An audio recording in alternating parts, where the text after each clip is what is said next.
9절과 10절을 보면 경건한 자는 시험에서 건지신다. 그러나 반대로 불의한 자는 형벌 아래에 두어 심판날까지 지키시며 특별히 육체를 따라 더러운 정욕 가운데서 행하며 주관하는 일을 멸시하는 자들에게는 형벌할 줄 아시느니라 그랬어요. 여기 경건한 자와 불의한 자가 비교가 되죠. 경건하게 사는 사람은 하나님이 끝까지 지키시는데 혹 그들이 시험에 빠져도 거기서 건져주신다는 거예요.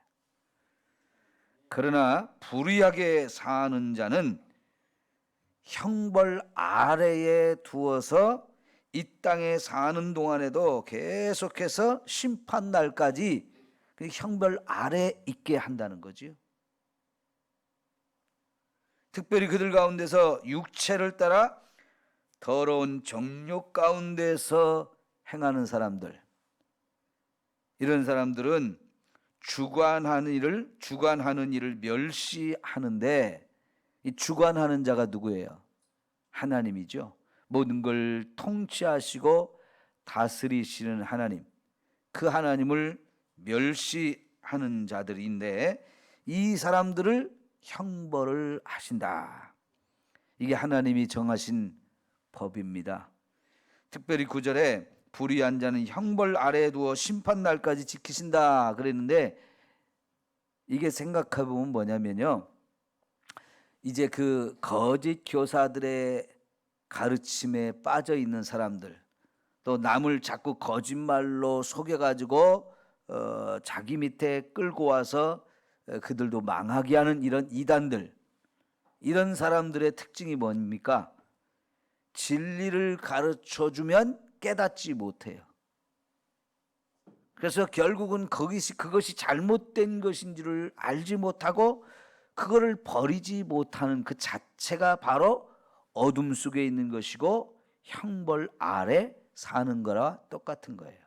마치 이것은 뭐와 같으냐면, 여러분 가마솥에 물을 부어놓고 거기에 개구리를 집어넣고 밑에서 불을 떼면 개구리가 어떤다 그래요? 뜨뜻하니 좋다 그러면서 거기를 나올 줄 모른다는 거지요. 지금 뜨뜻한 것이 결국은 뜨거운 물이 돼서 자기를 삶아 죽이는데도 불구하고 그거를 전혀 위험성을 느끼지 못하고 그게 심각하다는 걸 깨닫지 못해가지고 결국은 좋다 하다가 그냥 죽어버리는 거죠. 깨닫지 못하니까 그러는 거예요. 여러분 지금 이단에 빠져 있는 사람들, 그들한테 지금 그들이 있는 곳이 이단이라고 가르쳐줘도, 그들이 무엇이 잘못된지를 가르쳐줘도 전혀 들으려고를 안 해요. 눈과 귀를 꽉 닫아놓고 안 들으려고 해요. 그리고 오히려 자기들이 거기서 배운 것, 자기들이 거기서 들은 것, 그것이 옳다고 더 큰 소리를 치면서 오히려 우리를 가르치려고 하죠. 그게 바로 형벌 아래 있는 꼴이 되어지는 것입니다. 어제 제가 이 동성연애에 관한 이야기를 잠깐 했는데, 동성연애자들이 의학계를 자기들 편으로 끌어들이는데 3년 정도밖에 되지 않았다고 그랬어요. 3년 안에 그들이 다 무너졌어요. 그래서 의사들이 이 동성연애에 대해서 어떻게 찬성하고 인정을 해주냐면, 이 동성연애 하는 사람들은 왜 그러느냐, 왜 동성연애를 하느냐, 선천적으로 그렇게 태어났다는 거예요. 그런 유전인자가 있다는 거예요. 그 얘기는 뭐냐면, 우리는 그런 생각을 안 하거든요. 이 동성연애는 후천적으로 그런 걸 보고 배워가지고 그걸 따라하는 것이라고 얘기를 하거든요. 후천적이라는 거예요. 그러면 이 차이가 뭐냐면, 선천적으로 태어나기를 남자로 태어났어도 여자를 좋아하는 게 아니고 남자를 좋아하고, 여자로 태어났어도 여자를 좋아하는 이것은 타고난 거라는 거지요. 소위 우리나라식으로 말하면 팔자다, 팔자. 여러분, 우리나라 사람들은 타고난 팔자니까 고칠 수 있다고 그래요, 못 고친다고 그래요? 팔자는 못 고친다고 말하잖아요. 타고났기를 그렇게 태어나서 그렇다는 거예요. 그러면 그 사람한테, 남자를 좋아하는 남자한테 그거 잘못된 거야, 여자를 좋아해야지 왜 남자가 남자를 좋아해? 그러면 그건 말이 안 된다는 거예요. 그런 말 하지 말라는 거예요. 그리고 그런 사람 잘못됐다고 생각하면 안 되고, 그 사람을 고치려고 하면 그 자체가 잘못된 것이고 그 사람을 고통스럽게 하는 거라고 하면서 동성연애에 대해서 악이란 말을 하지 말라는 거죠. 태어나기를 그렇게 태어나는데 왜 그게 악이냐고 그렇게 말하는 거죠. 그죠? 그러니까 의학계가 그렇게 말해주니까, 그래요? 전문가들이 그렇게 말한단 말이에요? 그래서 사람들이 거기에 그냥 다 속아버리는 거예요. 그런데 여러분, 아무리 유전자를 조사를 해봐도 유전적으로 그런 유전인자가 없어요. 동성연애를 하는 사람들이 특별한 유전자를 가지고 태어난 게 아니에요. 요즘에는 유전자 연구가 엄청나게 발전했잖아요.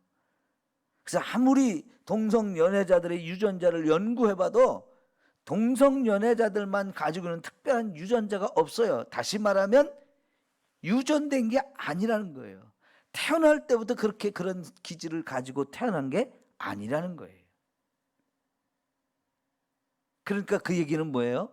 후천적으로 세상을 살면서 남들이 하는 짓을 보고 나도 따라하고, 그것도 괜찮은 줄 알고 배우니까 그렇게 하게 됐다는 거지요.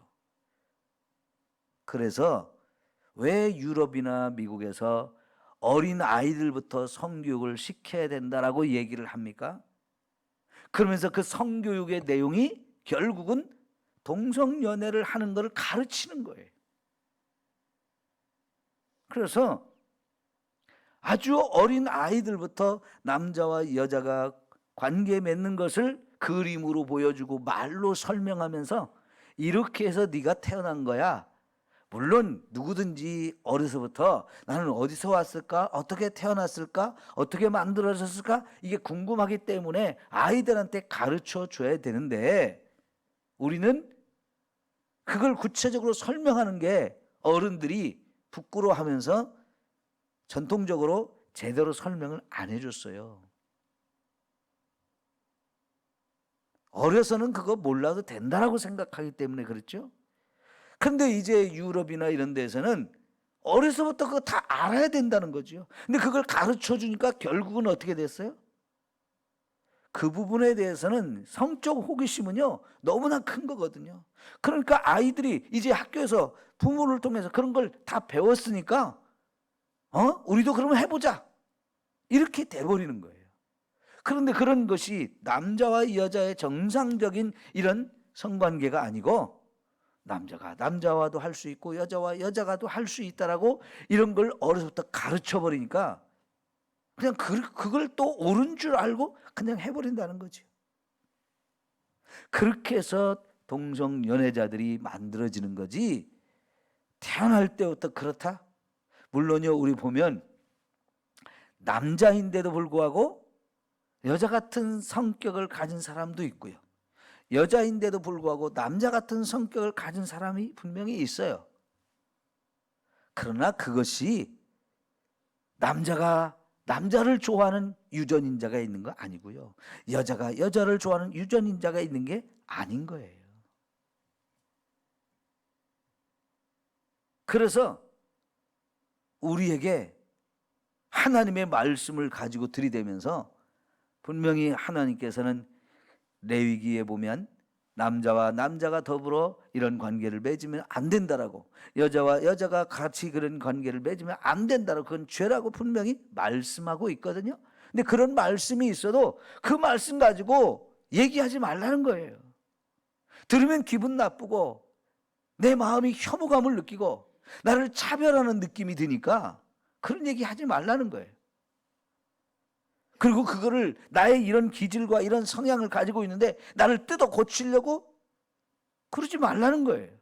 오히려 자기들은 남자로 태어났어도 그거를 그냥 수술을 해서 다 떼어버리고 여자가 되는 이런 수술을 하면서도, 그런 수술은 허용해 주면서도, 그건 얼마든지 괜찮다고 하면서도 그거를 고치려고 하는가, 그걸 바꿔주려고 하는가, 그건 그들을 괴롭히는 거니까 해서는 안 된다라고 얘기를 하는 거예요. 여러분, 이게 얼마나 잘못된 생각이고 그거를 헤어나지 못하게 만드는 겁니까? 그럼 그게 저주이고 그게 형벌인 거죠. 잘못된 것을 잘못됐다고 가르쳐 주는데 인정을 안 하는 거, 그걸 받아들이지 못하고 그걸 깨닫지 못하고 계속 자기 고집을 가지고 그 부끄러운 길, 멸망의 길로 가는 거, 그게 제일 불쌍한 거죠. 오죽하면 불교에서도 소귀의 경일기란 얘기를 했겠어요. 그게 불교에서 나온 말이지 않겠습니까? 여러분, 소 귀에 대고 불경을 한만 들려준다고 소가 알아듣습니까? 깨닫습니까? 주인님, 나한테 이런 진리를 가르쳐 주시다니, 그럴까요? 해봐야 소용없는 거지. 근데 소아가 그게 소약의 경일기를 해줬다는 얘기예요? 아무리 가르쳐줘도 깨닫지 못하는 그 어리석은 인간을 소에 빗대어서 한 얘기잖아요. 얼마나 답답하면 그런 말을 했겠어요. 그러죠? 그건 소한테 하는 얘기가 아니고 깨닫지 못하는 어리석은 인생에게 하는 거예요. 그래서 깨닫지 못하는 사람은 꼭 뭐와 같다고? 멸망할 짐승과 같다 그랬잖아요. 깨닫지 못하는 사람은 제일 불쌍한 사람이에요. 결국은 멸망을 당해요. 짐승이 죽음을 당하듯이 그 사람도 꼭 그렇게 짐승처럼 비참하게 죽을 수밖에 없는 인생이 되는 거예요. 그게 저주이고 그게 형벌이지요. 여러분, 로마서 1장 18절 이후에 이 세상 사람들의, 하나님을 믿지 않는 사람들의 죄에 대한 이야기를 하면서 거기 동성연애에 관한 이야기를 하고 있어요. 그런데 하나님께서 그들을 어떻게 형벌을 하셨느냐? 상실한 마음 그대로 그냥 내버려 두셨다는 거예요. 상실한 마음 그대로 그들이 그냥 그들이 하고 싶은 대로 그렇게 살도록 내버려 두셨다는 거예요. 어떨 사람들한테 우리가 그렇게 하는 거죠? 알았어, 니들 마음대로 해. 어떤 경우에 그래요? 아무리 가르쳐도 듣지 않고 자기들이 잘못된 것을 깨닫지 않을 때, 처음에는 그게 잘못됐다는 걸 자꾸 가르쳐주려고 간섭도 하고 책망도 하고 가르쳐 주려고 얼마나 애를 써요. 근데 그래도 아무리 그래도 말을 안 들을 때 어떻게 해요? 나 이제 너하고 인연 끊어버린다. 네 알아서 살아라. 나도 너 터치 안 할 거고 너도 나한테 아무리 힘든 상황이 돼도 나한테 도와달라기 하지 마. 그런 얘기잖아요. 그냥 네 알아서 살아. 내버려 둘 거야. 이런 경우는 진짜 말 안 듣는 고집쟁이들한테 하는 얘기잖아요. 그런데 이런 동성연애자들한테 아무리 가르쳐도 말을 듣지 않으니까, 깨닫지 못하니까 그냥 내버려 두셨다는 뜻이에요. 이게 무서운 거예요. 그러면서 이제 10절 후반절부터 그들이 어떻게 살고 있는지를 저와 여러분에게 보여줍니다. 가르쳐줍니다. 이런 걸 보면 아하, 저 거짓 교사들이 저런 특징이 있구나, 거짓 교사들은 저렇게 살아가는구나 하는 걸 우리가 볼 수 있는데, 보십시오. 이들은 당돌하고 자긍하며 떨지 않고 영광 있는 자들을 비방하거니와 그랬어요. 교만하다는 얘기입니다. 한마디로. 응? 당돌하다, 자긍하다, 떨지 않는다, 영광이 있는 자들을 비방한다, 교만하다는 얘기예요.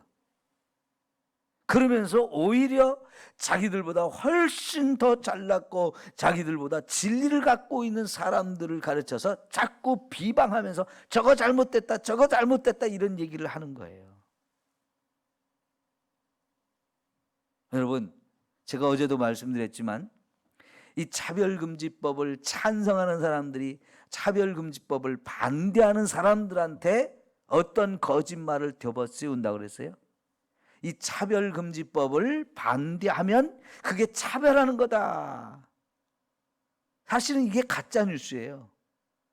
여러분, 차별금지법을 반대한다고 해서 동성연애자들을 우리가 차별하기 위해서 그렇게 말하는 게 아니라고 그랬잖아요. 근데 그걸 이 법을 반대하고 동성연애가 죄라고 말하면 이건 차별하는 거라는 거예요. 근데 이건 차별하는 게 아니고 진리를 가르쳐서 그 사람들하고는 깨닫고 그 잘못된 것을 버리라고, 그래서 바른 길로 가라고 우리가 가르쳐 주는 거지, 그게 차별하자는 얘기가 아니에요. 아까 우리가 부른 찬송 옳은 길 따르라 의의 길, 이걸 가르쳐 주셔야 하는 거고요.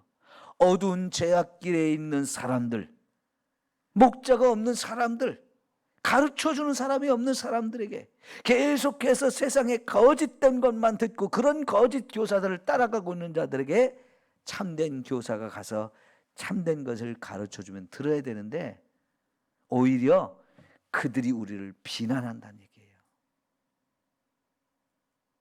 참 이게 얼마나 무서운 세상입니까? 그 다음에 이 비방한다는 것, 남을 비방하고 비판한다는 게 사실은 굉장히 위험하고 어려운 일인데요. 11절 보세요. 더 큰 힘과 능력을 가진 천사들도 주 앞에서 그들을 거슬러 비방하는 고발을 하지 아니하느니라. 여러분, 천사들은 저와 여러분이 무슨 생각을 하고 무슨 말을 하고 무슨 일을 하는지 다 보고 있는 존재들이거든요. 그런데 우리가 이 세상을 살면서 죄를 짓는 그런 많은 것들을 보면서도 하나님 앞에 가서 하나님, 저기 삼성교회 목사 좀 보세요, 저런 짓 해요, 절대로 우리를 고발하거나 비난하지 않는다는 거예요. 그런데 마귀는 어때요? 마귀라는 존재의 이름 자체가 참소하는 자, 고발하는 자라는 뜻이 있어요. 거짓말하는 자, 비방하는 자, 이런 의미가 다 들어있어요 거기에. 그래서 여러분 욥기에도 보면 마귀가 하나님한테 가서 욥을 어떻게 해요? 막 비난하잖아요. 그게 마귀가 하는 일인데, 여러분 마귀가 욥이 잘못한 걸 가지고 비난했어요? 아니면 잘하는데도 비방했어요? 잘하는데도 비방했어요. 뭐라고 비방했어요? 제가 저렇게 잘하는 것은 하나님이 잘해줬기 때문에 그런 거라고. 어떻게 해서든지 욥을 깎아내리고요. 그가 하나님 보시기에 의로운 자고 경건하게 사는 자라는 거, 그거를 인정하고 싶지 않아서 자꾸 그렇게 하나님과 우리 사이를 갈라놓는 짓을 해요. 그런데 천사들은 그런 일을 안 한다는 거예요. 우리가 죄 짓는 것을 다 알고 보고 그랬음에도 불구하고 하나님 앞에서 그런 것을 고자질하지는 않는다는 거예요. 그런데 이단들은, 거짓 교사들은 자기들이 잘났다고 하면서 진짜 잘하고 있는 사람들, 진리 가운데 있는 사람들을 자꾸만 비난하고 비방하고 고수하는 이런 일을 하는 거지요. 얼마나 뻔뻔하고 얼마나 교만한 겁니까? 그렇죠? 자, 12절 보면 그러나 이 사람들은 본래 잡혀 죽기 위하여 난 이성 없는 짐승과 같아서 그렇다는 얘기예요. 짐승한테 이성이 있어요, 없어요? 없죠. 그러니까 하나님께서 저와 여러분에게 짐승은 잡아서 먹어도 된다라고 허락해 주셨어요. 처음에는 짐승도 죽이면 안 된다라고, 우리의 음식이 아니다라고 하면서 우리에게 채소만, 열매만 이런 걸 식물로 줬다가 노아 홍수 후에 인간에게 짐승도 우리 음식이 되도록 허락해 줬어요. 그래서 우리가 짐승도 잡아먹을 수 있게 되었는데, 우리가 그렇게 하나님이 허락해서 짐승을 잡아먹을 수 있는 이유는 뭐냐면 그들에게는 이성이 없기 때문이라는 거죠. 만약 짐승에게 이성이 있다면 왜 나 잡아먹어요? 따지고 들 거 아니겠어요? 그러죠? 그러면 어떻게 잡아먹습니까? 그러니까요, 보신탕 먹는 걸 막 비난하는 사람들은 왜 그러냐? 집에서, 집 안에서 개들을 키우는 사람들은 그런 거예요. 그러면서 그 개하고 늘 눈을 마주치고 함께 살았는데 그런 개를 잡아먹어? 사람이 어떻게 그런 짓을 해? 그러는 거죠. 그러니까 여러분, 눈을 서로 마주치면서 살았던, 한 집안에서 살았던 이런 사람들이 개를 잡아먹는 사람을 보면 이해가 되겠어요? 안 되겠어요? 근데 그 개에게 이성이 있었다고 하면 진짜 그거는 진짜 어려운 얘기죠. 그러나 짐승에게는 하나님이 이성이라는 걸 주지 않았어요. 그러니까 우리가 사람과 짐승은 다른 존재이고, 그래서 잡아먹을 수도 있는 거죠. 그런데 사람이 사람으로 태어났어도 꼭 이성이 없는 짐승처럼 사는 인간이라는 거예요. 그거는 깨닫지 못하니까, 부끄러운 짓을 하면서도, 멸망당할 짓을 하면서도, 하나님이 죄라고 하는 것을 알면서도 그렇게 사는 것은 결국 짐승과 똑같은 짓을 하는 거고, 짐승처럼 사는, 짐승만도 못한 인간이 되어지는 거예요. 그래서 그 알지 못하는 것을 비방하고 그들의 멸망 가운데서 멸망을 당한다 그랬어요. 아는 것처럼 얘기하지만 알지 못하는 것을 비방하는 거예요. 그러니까 스스로 자기가 잘 알고 있다라고 말하지만 뭘 모르면서 하는 얘기인 거죠. 진리를 안다면 어찌 그렇게 하겠어요? 진리를 모르니까 그러는 거죠. 결국은 멸망 가운데 빠져 있으면서 결국은 멸망을 당하게 되는 그런 처지가 되어지는 거지요. 그 다음에는 불의의 값으로 불의를 당하며 낮에 즐기고 노는 것을 기쁘게 여기는 자들이다. 여러분, 노는 사람들은요, 사실은 낮에 노는 걸 부끄러워합니다. 왜요? 낮에는 뭐 하는 시간이에요? 일해야 되는 시간이에요. 근데 남들 다 일하고 있는데 혼자 낮에 논다? 그런 걸 우리가 뭐라고 그래요? 불안당이라고 하죠. 요새는 백수라고 말하지만은 옛날 말이 딱 맞아요. 불안당이 뭔 뜻이에요? 땀을 흘리지 않고 먹고 사는 사람들. 그 좋은 의미예요? 나쁜 의미로 쓰는 거예요? 아주 나쁜 의미로 쓰는 단어예요. 낮에는 우리가 열심히 일하고, 그래서 일한 사람 밤에 좀 쉬면서 좀 즐길 수 있어요. 놀 수 있어요, 밤에는. 근데 아예 이런 사람들은 밤에 노는 것으로는 성이 안 차니까 낮부터 노는 거예요. 그래서 술 먹는 사람들도 낮술은 안 먹으려고 하잖아요. 왜? 낮술부터 먹는 사람은 이제 진짜 미친 사람이에요. 그러니까 술 먹는 사람들도요, 낮술 먹는 건 부끄러워해요. 그런데 이런 사람들은 낮부터 노는 걸 벌써 즐기는 거예요. 그런데 낮에 즐기고 노는 것을 기쁘게 여긴다.